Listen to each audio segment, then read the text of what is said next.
What's going on, everybody? We're back with another edition of the Crazy Face Who Know podcast. I'm your host, Shane McNeely, and I've got a very special guest, sticking with the theme of the Bethel Boys, our little reunion. Got a great friend, one of my best friends, T-Bone, Tony Wiltse. How's it going, man? How's it going? I'm going to really try and just talk like we're just talking. Yeah, you'll get in the rhythm. You're probably more used to it. It's all good. Yeah, so just a few things. One being, I don't know exactly when I'm going to be posting this one in particular, but it's probably not going to be the first one. So you've probably, if you're tuning into this, you should definitely listen to like Tyler and Calvin and hopefully some of the other guys I can get on as well. But, we're all together right now in South Bend, Indiana, and we're like reunion best friends from college, are really good friends and live together. And also one of the catalysts for kind of us getting together has been the passing of Matt, one of our other friends, and kind of realizing how important life is and important the people that we really cared about and like this group of people is to us. Mm-hmm. And so shout out to Maddie. Yeah, cheers, Maddie. Yeah, cheers, Maddie. Yeah. Cheers. Also, there is a good possibility that Tyler, who you heard earlier in the week, if you've listened ahead of time, his family might be coming home, his wife and daughter, and we're just doing this in his basement. So if it's loud and sounds not like normal, then that's why. And I know you can hear a lot of stuff going on, but so that's what's going on. But enough of that garbage. T-Bone. I didn't get my stretches in before this. Tony, man. So kind of the theme I've been going, I just want to know about, start when you think is appropriate or like whatever, but kind of like the life cycle of Tony Wiltse. I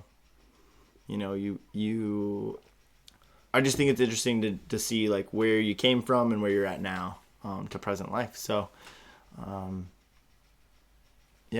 I don't know where you want to start off. You are your sister. You have a sister. Mm-hmm. Just you two. And your brother. You have an older brother. So you're one of three. Mm-hmm. You're the middle. Yeah. Technically, my brother's my half brother.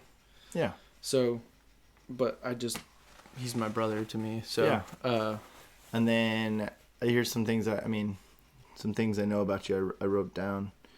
You used to work in the education world. Mm-hmm. You're a teacher, Spanish teacher. Yep. You were a Spanish major? No. I was a youth ministry major. Youth ministry major with a Spanish minor. Spanish minor. That's right.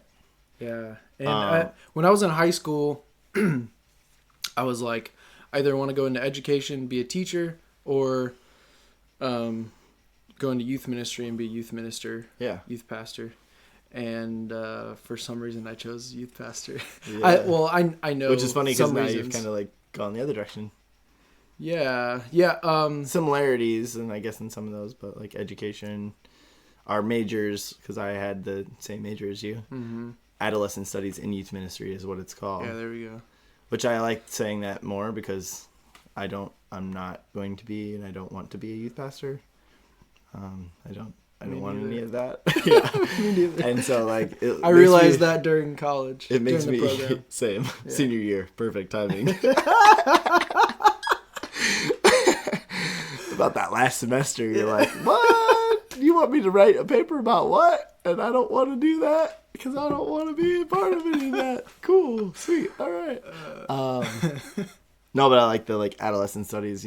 We did have a lot of like education on like adolescence and youth, and a lot of our like internships and things. Like, yeah, there was a religious side of those and whatever, but you just start to learn about teenagers and adolescents and that age range, and almost specialize in that like age group, and for me, special education, but also the coaching aspect of things. Like, there's a lot of similarities in like the coaching aspect of things and like youth ministry. It's just a different, aim. It's working with youth. Yeah. Right. Here's some other things I wrote down. Your father. Mm-hmm. And that's beautiful. Mm-hmm. You are a child of divorce. Mm-hmm. And you've also experienced divorce yourself. I have. So interesting little things to like talk about there. You're also I'm a statistic. Well, you're just a number, T-Bone. No, technically you are. So I don't know, like I can't dispute that, right? And your wife is Dominican, so you have a biracial family. Yeah, Dominican American. Mm-hmm. But that definitely, it adds another little element to your life and something that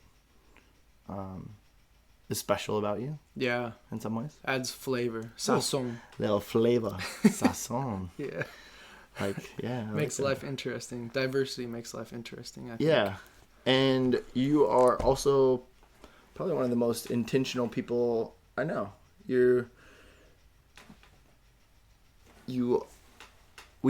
Ty and I both talked about, Ty wanted to know, like, let's talk about each person that's at this group be like, what do we like about them? And the things that we like about them, which is really interesting. And that was one of the things we talked about for you. Like, we're like, we talked about it in the sense of Alex, who also passed away recently. A lot of people, one of the things that people said about him a lot was that he just made you feel like the most special person. Like that you were the only one that mattered at that moment when they were talking. And I think that that's very much you. And I feel that with you. Like, I feel you're just very good about having a conversation and making me feel like I'm the only one that matters at that moment. And thanks. Value that. Yeah, absolutely. That's high praise. Yeah, absolutely. As Nicolas Cage would say. So you grew up in Indiana. Yes. That was a really quick transition. Nicolas Cage. I'm going to see how many bits of comedy I can insert in here. All right. Okay. It was it was on SNL Weekend Update. He would play Nicolas Cage. Andy Samberg. Oh. High praise. That's high praise. All right. I did grow up in Indiana, South Bend. I grew up in Granger, actually. I was born in South Bend. Yeah. Which is like close. They're all like, within 5-10 miles of each other. So yeah. Mishawaka, South Bend, Granger. Some closer than others, but they're all like general vicinity. Mm-hmm. And Sam and I we both lived in your house. Yeah, my mom's house. Your mom's house. Yeah. But it was your house that you grew up in, right? Yeah. So yeah, since like second grade. Yeah. Mm-hmm. Yeah, that was interesting. That was fun. But we didn't do that till when our senior year. Was it just our senior year? Yeah. Yeah, I guess it was. Junior year, you guys were in the Calvert house, and then I moved in with you. Sam was in Uganda for that first semester. Yep. The fall. And then he came in the spring, so it was you and me and then us three. And Matt Crouch was there for a little bit. Because like he was doing his student teaching. Yeah, but it wasn't very long. Yeah. It was like a week or two. Yeah. It was like, there was like an overlap. But... Yeah. Yeah. Yeah. Yeah, it's, I'm sure you've experienced it, like, when you grow up in a certain town, certain place, and then you go out of that place and go to a bunch of other places and have all these other life experiences and meet all these other people from different places, from different backgrounds as you. And then I've experienced this lately. I remember one time particular, like somewhat recently when I stayed back with my dad, but I was just walking around this neighborhood that I'd been around before and just realizing how different I was to some extent, how much I had grown, things I had experienced, and just as a result, how I saw just that neighborhood like differently. You know, you have different perspective as you Yeah. Hopefully, as you grew up, and that was interesting. I was talking to Calvin earlier today kind of about that. It's just interesting how when you go to all these different places, like I fully believe that life is meant to be shared. Mm-hmm. And unfortunately, I don't know. We don't have a lot of choice in how we share that life with some people, you know? Like you walk down the street and you pass by someone, and whether you look at them or you don't, or you smile or you frown or you glare or you look the other way or you're on the phone or you're with a group of people or whatever that is, like there's a perception and there's something that's shared, right? Mm-hmm. To get as hippy dippy as it could be, like the air, you're sharing the same air, you know, to whatever, you know what I mean? Like to then the more intentional sharing of life and being intentional about like those types of things, or just sitting down for dinner or lunch or, but like when we enter into conversation with one another, we leave differently, you know, and there's a shared moment with those things. And it's the same when you go to other countries and you experience, like you leave those places and you now have a new set of things, a new lens in which you look through life at and like look at life when you come back, especially like other cultures and learning about other people and all those, like those things are, I feel like those are really like monumental times, you know? And I know you've done some traveling. I have. I've done a lot of traveling around the States. Yeah. I did a 3.5 month semester abroad in Dominican Republic, my sophomore year. The year before that, I went to Puerto Rico for a week with Derek Griffey and Jordan Walter. If you remember Jordan. Good old Jordan. I forgot about him. Yeah. Cheesy. And that kind of...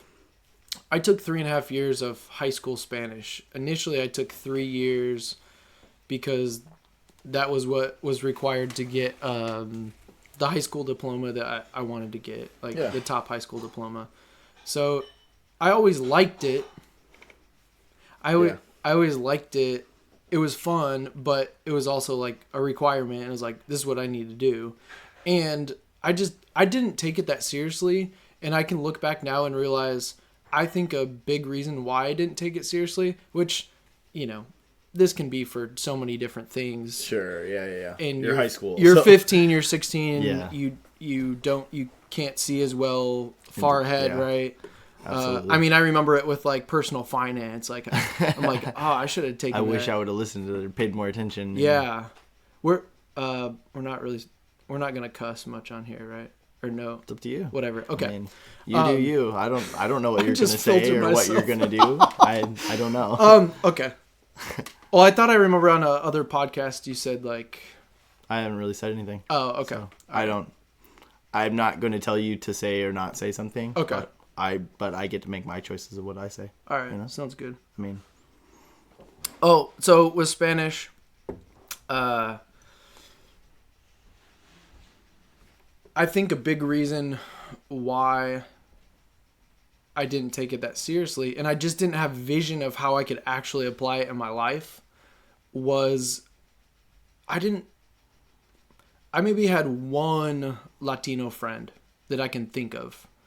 I mean, I had some other non-white friends, mostly Asian, I think, that I can think of. Yeah. Maybe one or two black friends. But, so, yeah, and I know that his parents were Spanish speaking, and I think they were from Mexico, but I never remember, like, actually going over to his house and hanging out there. You know, we, like, played baseball together and hung out, you know, did school stuff, like school friends and whatnot. So, I never totally got, like, oh, this language, you can use this in all these different ways, you know, like fill in the blank. Up until what really, so that kind of died down. And then my freshman year of college, when we went to Puerto Rico for the week, that like reignited this. I mean, I saw how I could use the Spanish language to connect with people, and it was this, I was able to visit this beautiful, lively, island in the Caribbean that was so different from where I was from. Yeah. And I connected with so many aspects about the culture, in a bunch of different ways. Like, kind of, I felt like it lined up with my personality in a lot of different ways, and that gave me vision. Like, whoa, I can use. And I remember talking with this guy. He was a retired police officer. I forget he had a funny nickname. It was something to do with policeman or something. And anyways, he had like a big scar, like he was shot in the chest, like stabbed. Yeah. And anyways, I remember sitting there like on the street and having like a 10-minute conversation with him. And I remember like, whoa, I felt like I understood the gist, the majority of what he was saying. And then he invited me over to his place, and we hung out at his place. I remember he had this huge big screen TV, but then like, didn't have like hardly anything in the house. And there are all these holes in the floor and in the roof, and priorities, man. That's right. And cable. And, but yeah, I just remember that trip specifically. It reignited this. There was something going on in me that I was like, whoa, I want to pursue this. And so I did the Dominican Republic trip, and that was very, very, that has greatly influenced my life. I never, sitting in Spanish 2 in high school thinking like, oh, I would teach Spanish or go to these countries or marry someone who's a Spanish speaker or have some of these really amazing friendships, Yeah, which kind of brings us almost to like maybe college, right? What was your draw? Like the Spanish side makes sense now, right? So what was your draw to the youth ministry aspect of things? Yeah, so growing up, in a number of different ways, my household was dysfunctional. A lot of conflict between my parents, which flowed out into the rest of the household, especially with my sister and I. Yeah. My brother was like, when I was younger, he was around a lot more. He would stay at my parents, a decent amount, and then he mostly lived with his mom. Yeah. And then as he got older, he just, visited less and less. Yeah. We do too. It's normal. Yeah. Yeah. Yeah. So, anyways, with that dysfunction, I think my sister and I were affected the most. But anyways, I'm really, really appreciative of my relationship with my dad now. And we've been through a lot, and I'm really grateful for that. He went through a lot of health issues 2 years ago and almost died. Yeah. We thought he was going to die. And so, every day, every time I get to be with him, talk with him, interact with him, I'm really grateful for it. Growing up, I know that he definitely influenced my life. I can see ways, healthy, good ways. Like sports was a big one. He loved sports. And so I played all different sports, and I'm glad to have those experiences and have that, I guess, foundation. I feel like that's... What was your favorite sport you played? Now I really like soccer. Football. Soccer. But what about when you is that what did you play soccer? Well, I played like 4 years of club in high school. Yeah. But I never like learned like good techniques, and I just liked to play it, and I thought it was fun. Which it is fun. So. Yeah. I was probably most into baseball. That's what I figured you'd say. And probably the best at that. I mean, I was like on the all-star team, like in Little League. Yeah. And I tried out for the baseball team 2 years in a row in high school and got cut each year. Ooh, perfect. So I was the best at that sport. Those are hard lessons, though. How did you take that? Like, it was I went to Penn High School. It was a big high school at the time. I think it was like 3,200 people. Yeah, it's huge. And so it was hard to play sports and to be good at it. And things were very political. I knew the coaches. I knew, most of the people who were on the team. Like, we had played baseball growing up. Yeah, sure. I went to like all of the off-season workouts. I played summer ball even when I wasn't even on the team. Yeah. So, I mean, I learned how to work really hard. But it came to this point where I just, especially by the second time I got cut, leading up to that, I was like, this isn't fun anymore. I'm done. Like, I don't want to keep playing if it's not fun. And that's the thing. And sometimes, it's interesting because like there are some athletes or some people out there that like that's the motivation they need to like to go to the next level, to be better, to be the best. Sometimes it takes those, and I think everybody's different in those ways. But yeah, it was the same with basketball. I played freshman basketball in high school, and then after that, and I didn't play much, and I scored like 7 points in one season. Nice. I didn't score any. You played basketball? No. That's why I didn't score. Oh, that was a good joke. Comedy.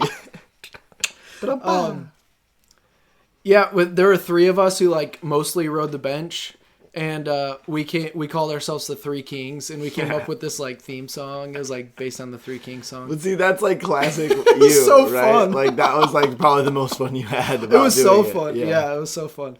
So your dad was influential in like your sports and like that world. He was very influential, and he put pressure on me and my sister too. I think in a good way. But then, once it was like where I was like, no, I know my dad, I know where he wants me to go, but I'm just like, I'm not going that route. Sure. And so, I'm sure that was difficult for him. Yeah. So yeah, where are we going with that? Oh, we're just talking about life, your family, getting into college, youth ministry. Yeah. So anyways, Dad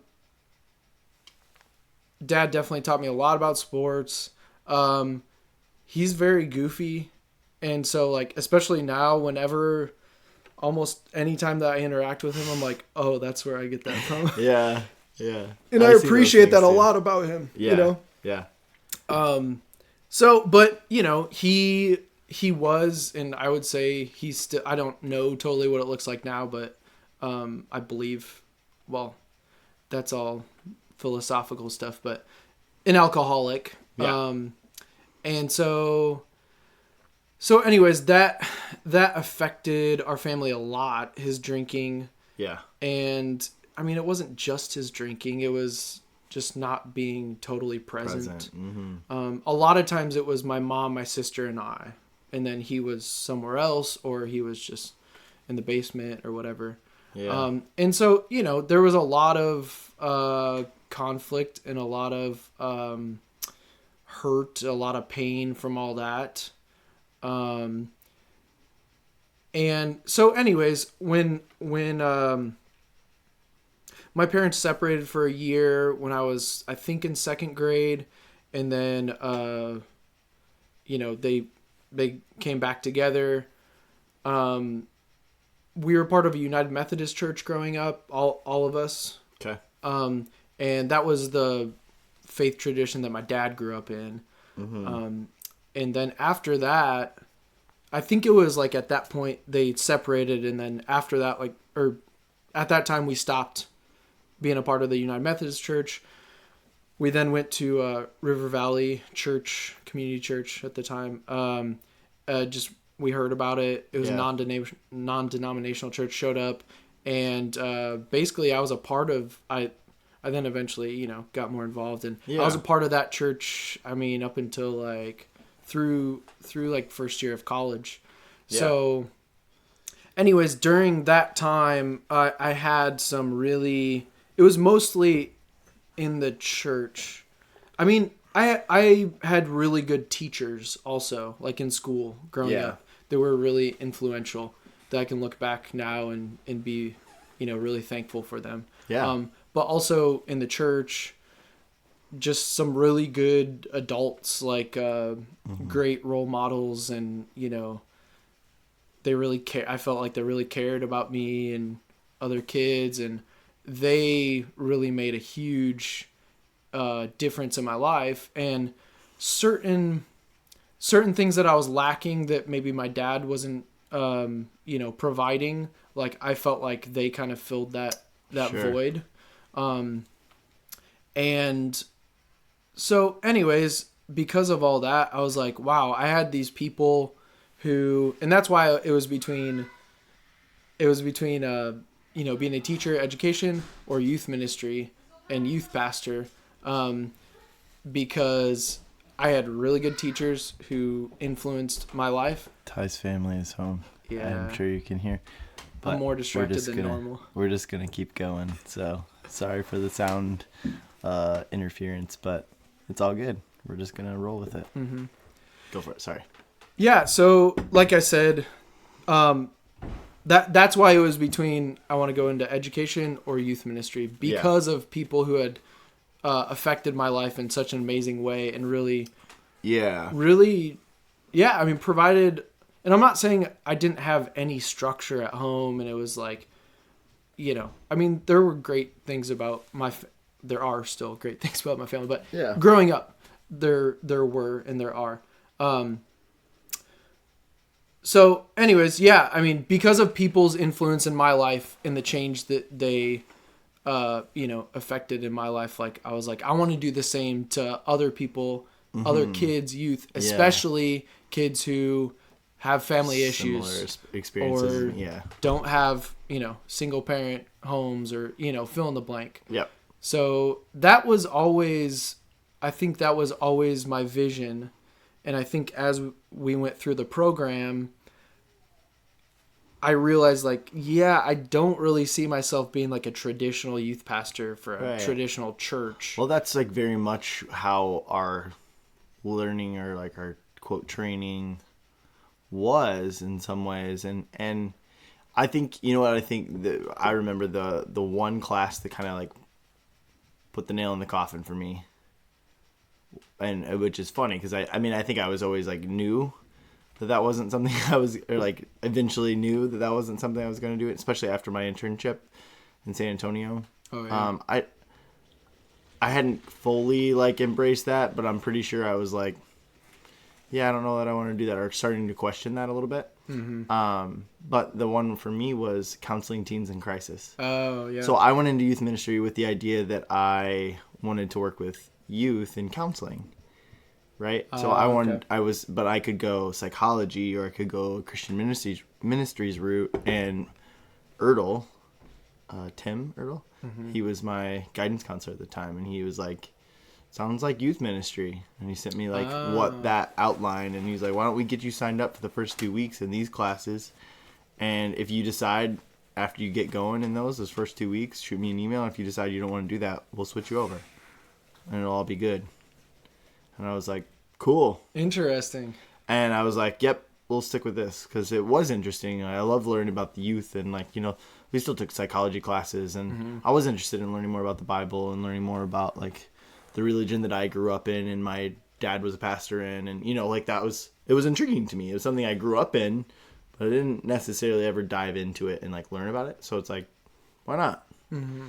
So I think throughout that course of my college life, and that was because I had switched after my freshman year. I came in as a nursing major, went to youth ministry, decided I like focused in. I want to help people. I want to do this. How do I want to help people? Similar to you, I wanted to help people that were going through similar things that I'd gone through as a divorce child, like a child that went through the divorce.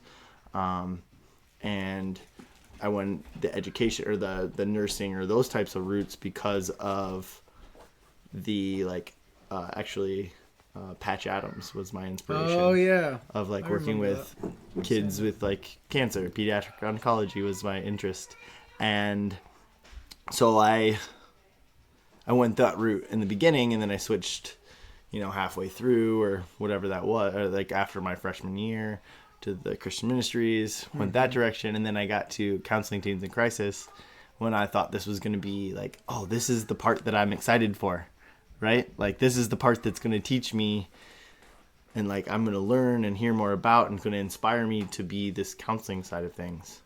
And then I got into it, and it wasn't what I thought it was going to be. My expectation was wrong. And hey, how's it going? So my expectation was wrong with what that was, right? And then I went into, I left that class and was just like, meh. How was your expectation wrong or different, or tell me more about that? I wanted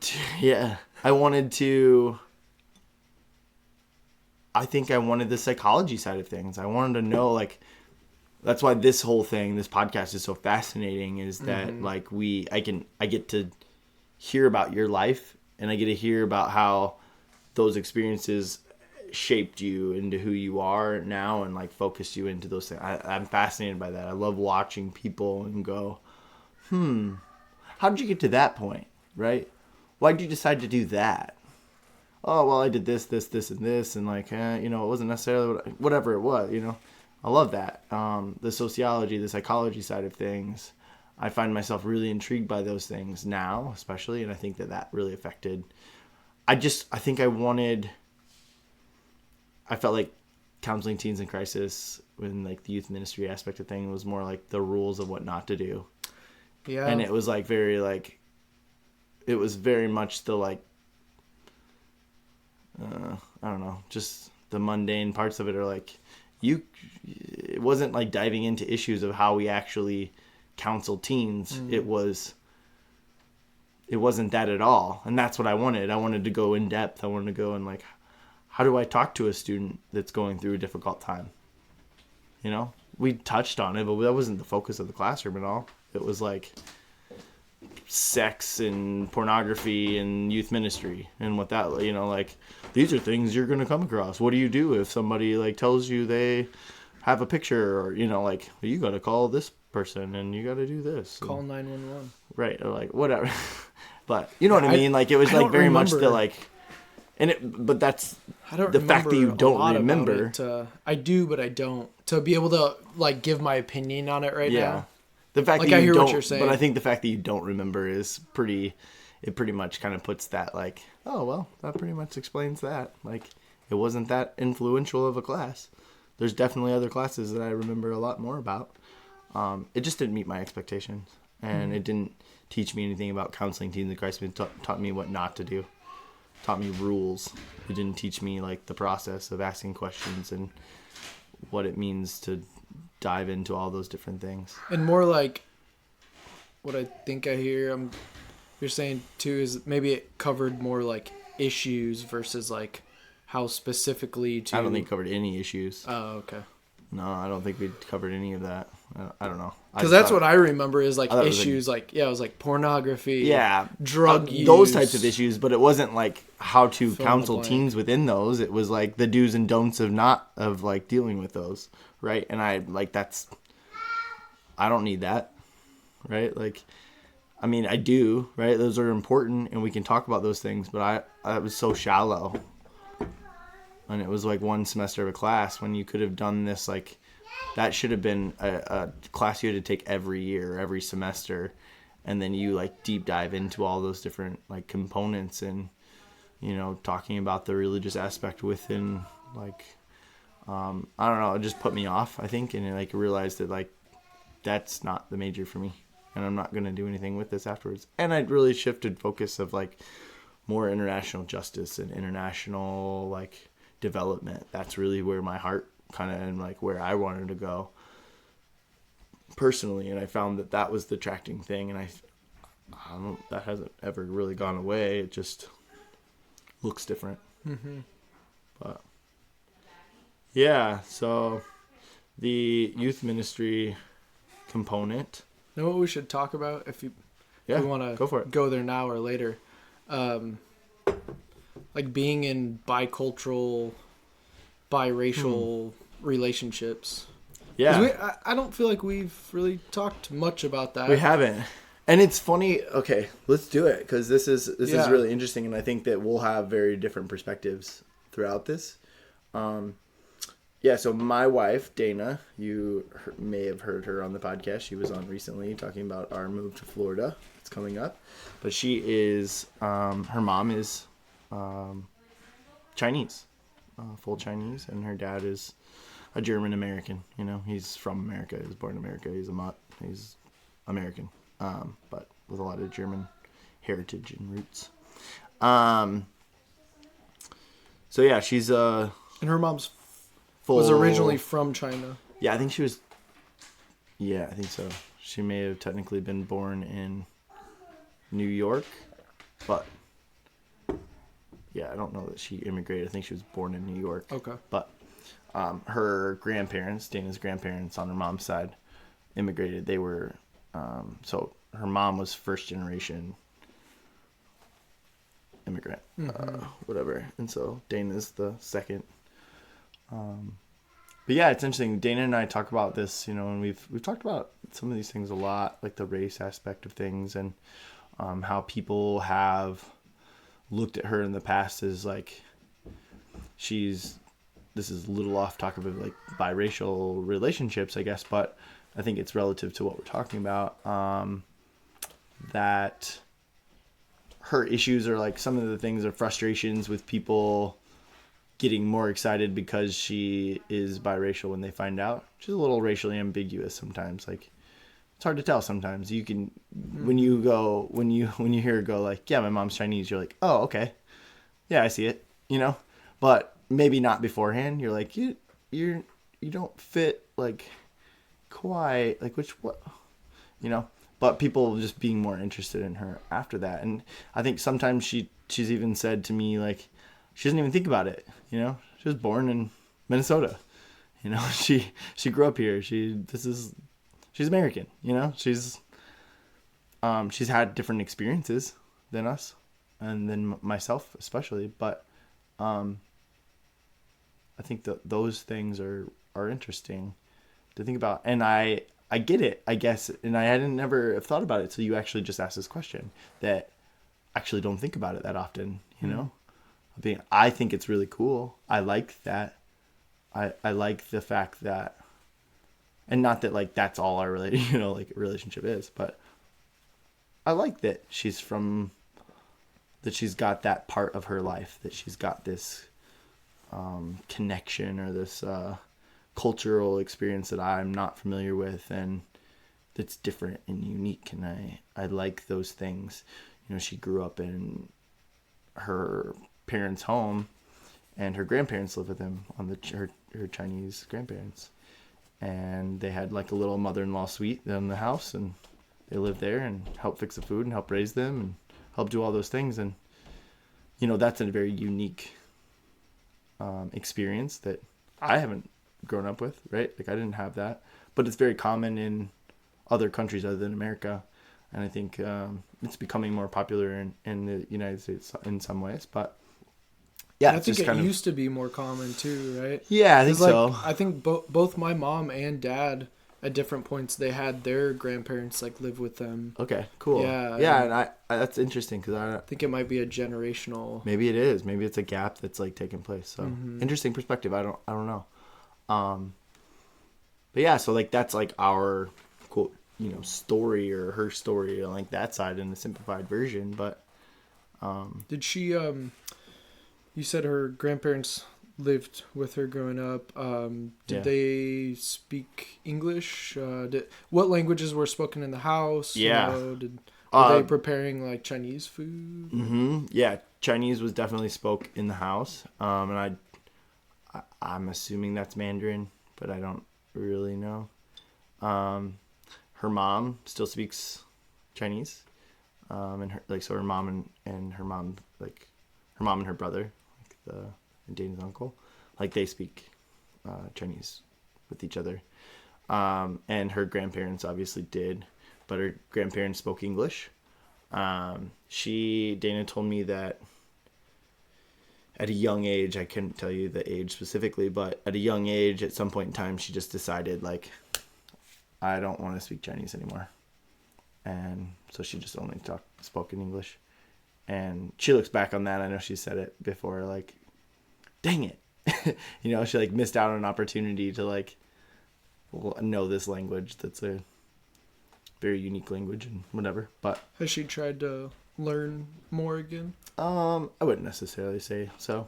I mean, other than like, we used to play the game. Her grandfather passed away a few years ago, and we used to play the game whenever we were all at like family dinner at like a Chinese restaurant or whatever, and she'd get the fortune cookies and like, you know how they have like the Chinese words on the back, and so her and her sister would like try to say them like correctly, and then he had to guess what they were trying to say. Oh, that's cool. Yeah, which was kind of fun. So like, maybe, I don't know, it depends on how you like. No, I wouldn't say like formally trying to learn that, no. But she knows some words, she knows some things, but I wouldn't say she's like formally doing that. Yeah, and her grandfather owned his own restaurant, Chinese restaurant, House of Louis. And so yeah, they were the ones that made the food in the house growing up. So it was like Chinese food and traditional dishes, and I know I've mentioned it, I think, on the podcast and previous ones, but that's one of the reasons she loves spaghetti so much. She didn't grow up with spaghetti. They would just have like Chinese food, rice and whatever, and so like now like rice is a staple in her life, and I'm like, I don't always want rice, you know. So like it's just interesting, like venturing into like a new food world in some ways for her, because like that's just like her experience. But yeah, she loves spaghetti, so it's like a guilty pleasure for her. But what about for you? You and Maria. Maria. Yeah, we're Tony and Maria from the West Side Story. Which we watched that. Spanish. Yeah, we got married in New York City, and so like when we stayed in Manhattan in a hotel, and we watched West Side Story like some, really, you know, you're like, that's us, a couple nights before we got married or something like that. It was that's cool. Yeah, so like I mean, we've talked about, I'm from Indiana. I'm white, grew up in a white household. Yeah. American. So she was born in New York City when she was 3 or 4.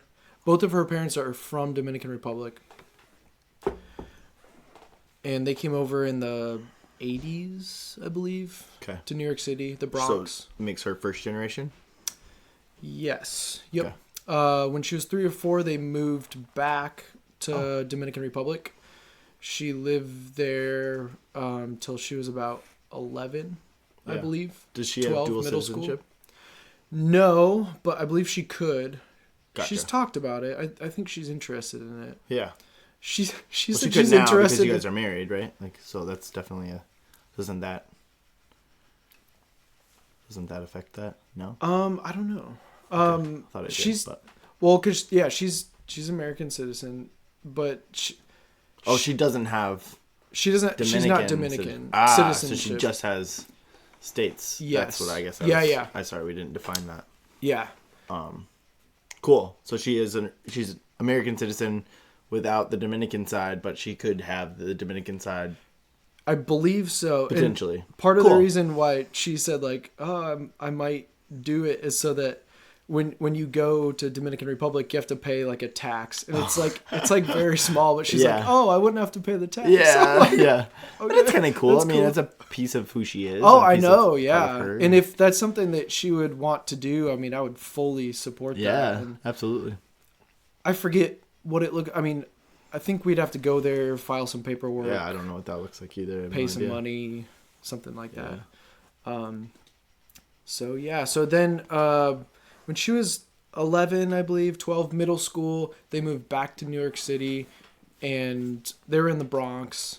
I think she lived in she has family in Boston too. Cool. She lived in Boston for a short time, but since then she was in the Bronx. So that's that's where she grew up from middle school on. Went to college in Manhattan. Still lived at home, commuted. Yeah. And then what brought her out to Indiana was she did a master's PhD program at Purdue. So she's been in Indiana for a little over 10 years now. So it's Spanish, mostly Spanish. Well, her parents pretty much only speak Spanish. Cool. Her dad speaks English, and he speaks definitely enough where, I mean, you could sit down with him and have a conversation. Yeah. And work through stuff and probably understand each other pretty well. It's weird because I also, I'm not conversational at all. And I have been out of it for so long, so I'd need to, like, quote, practice, you know. But I understand a lot more Spanish than I give myself credit for. Yeah. You know? And I saw that with my students all the time. It's like I know a lot of vocab words, so it gets me through. Or I'm like, now I'm like, oh, I don't remember that word. What's that word mean? And then somebody tells me, I'm like, oh, yeah, okay, yeah. And so I know that if I was to spend any time in, like, a Spanish-speaking country, I would start to pick that up a little quicker. But I described it. I used to use the analogy when I taught Spanish, I would say, and I taught English to Spanish speakers also for a little bit, and I would say learning a language is like putting together a puzzle. You know, the puzzle pieces are like words and, you know, phrases and stuff like that. And so you try and pick out what you can understand. Yeah. So, you know, what's a word you know in Spanish? Put me on the spot. Corona. No, yeah, that's a Spanish word. No, I was thinking, like cerveza or cabrillo. I don't know. I could come up with so cerveza. So you hear cerveza and you hold on to that, right? It's a puzzle piece. So you lay it down on the table. So you have like a little cerveza and you're like, yeah, exactly. Then you hear the words after that and you're like, okay, that's tied in with so that. You know they're talking about one thing that they're talking about, right? So you put that on the table, you see a little tiny picture of the puzzle, right? And then you might pick up one other word or be able to understand a word in context or something like that, one more piece. And eventually, you know, you have a few pieces and you can see a little bit more of the puzzle and, you know, you build that and then you can see more of the picture. So which is an interesting analogy. But I saw that all the time with my students because I felt like often, and I understand this, students would think, oh, if I don't understand like 100% of it, then I don't understand it. And so I'm just going to kind of check out or I don't get it. Yeah. But do we really understand 100% of what's being said in English? I mean, not always. You know, we say slang terms. What do you mean by that? Or like I'm saying but that's the question you asked. Like, what do you mean by that? Like, if I don't quite understand. You have to clarify, right? Yeah, exactly. So I would try and help them to be. I'm like, hey, whatever you can pick out is beneficial. If you got cerveza, you know that was one thing that they talked about, right? And so build on that.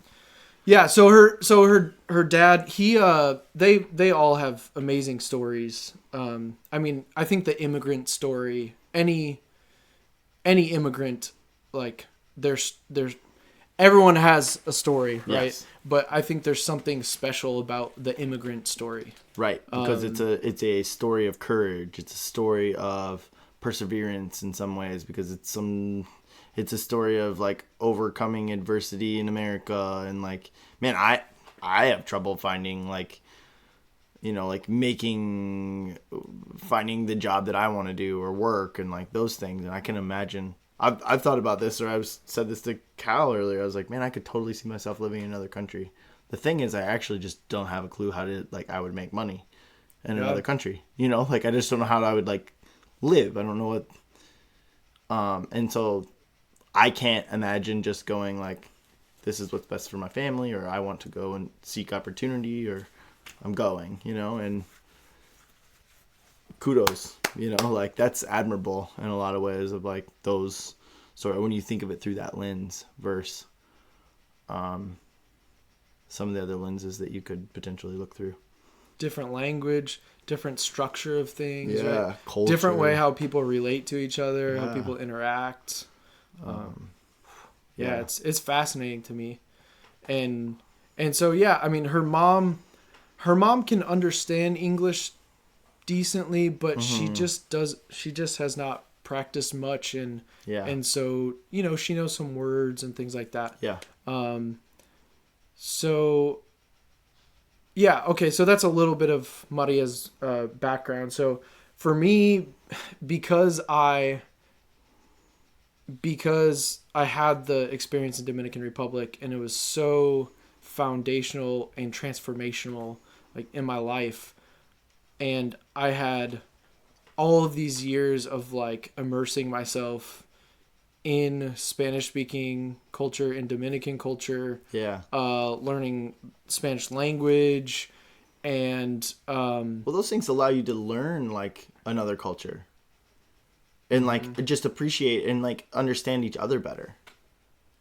I feel like because we are bilingual, there's something about being like multilingual that it opens up a whole nother area of your brain. And... Yes, and like, I mean, you could apply this to a lot of different things, but learning another language, the effort and energy you have to put into it. Yeah. You have to work, with as far as with communication, right?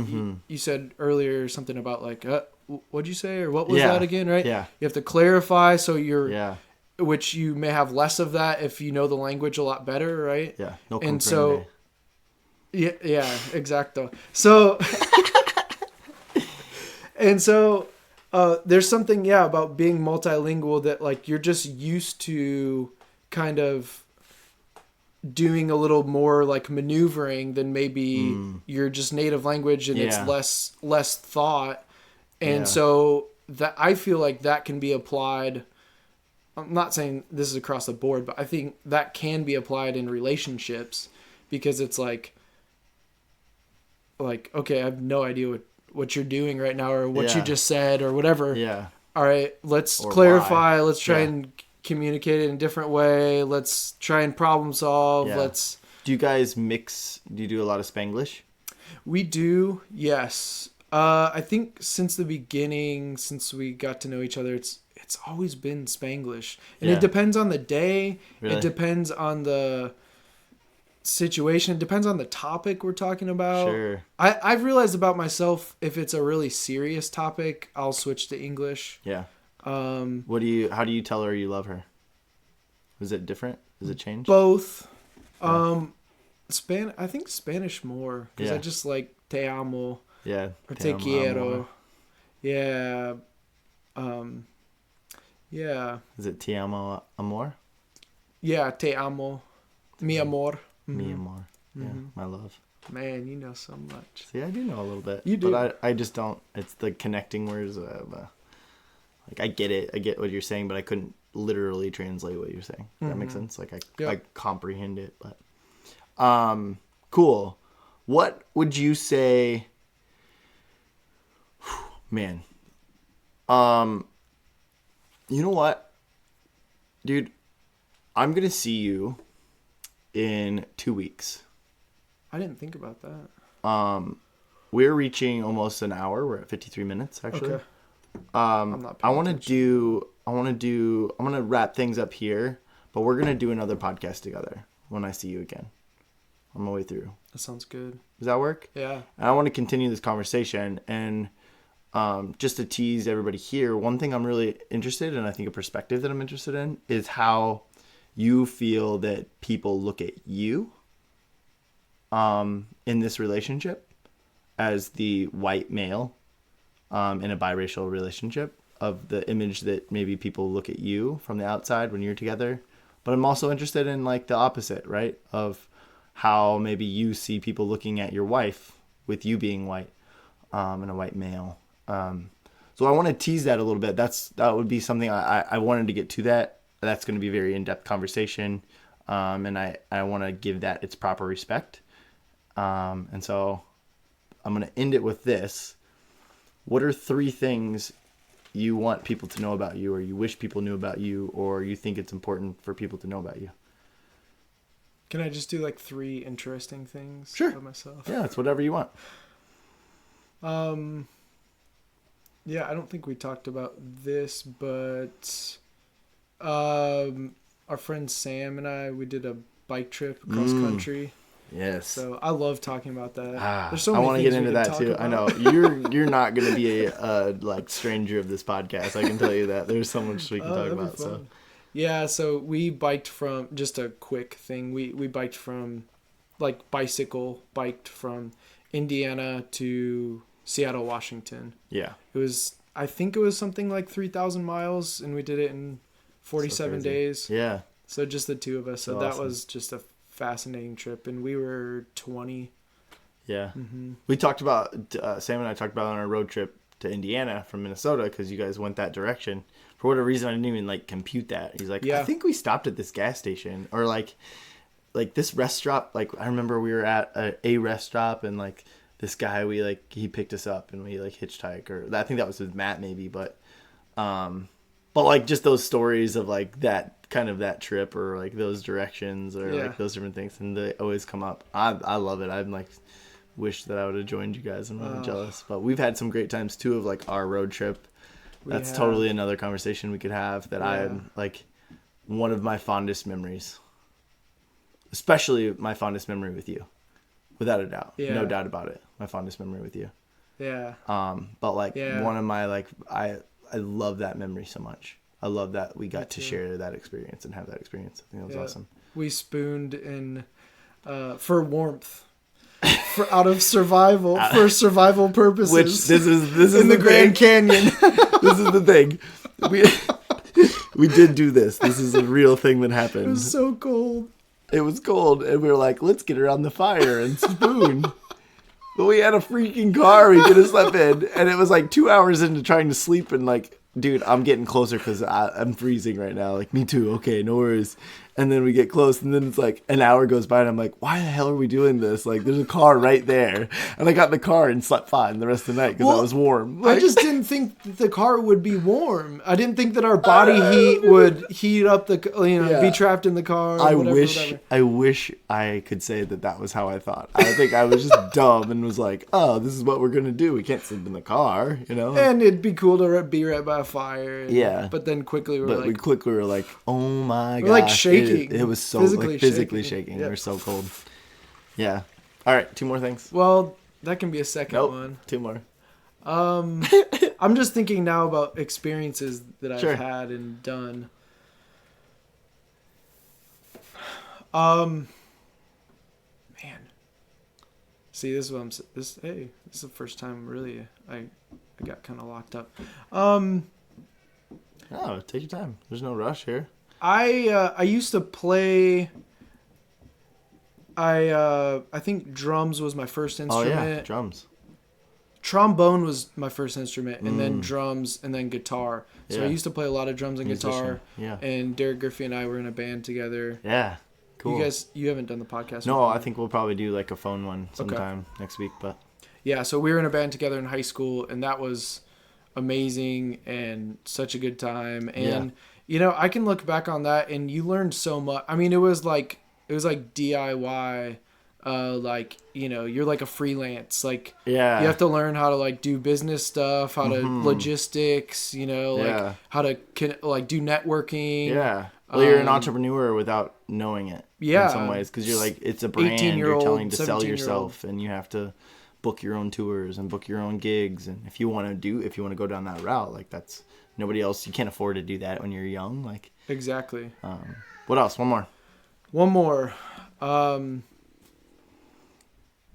We've covered a lot of the good stuff. Yeah. It doesn't have to be huge. It doesn't have to be a massive thing. I'm really thankful of like this weekend that we've had. Yes. And the 6 of us haven't been together that I can remember since like 2009. Yeah, it's been like 10 years. All of us together, probably 2009, 10. Maybe 2010. I think. Yeah, 2010. So it's been like 8, 9, 10 years. Yeah. So for me, like when I went through my divorce, and a lot of it was reconnecting Yeah. with family, friends who I'd been distant Yeah. from, and also reconnecting with myself. Right. Well, and you and I, and this is something we can maybe talk about on a different podcast, because I would love to like get into that sometime. I don't think that people are unfamiliar from like having friends, having conflict amongst friends, and having breakups in friendships. And we had that.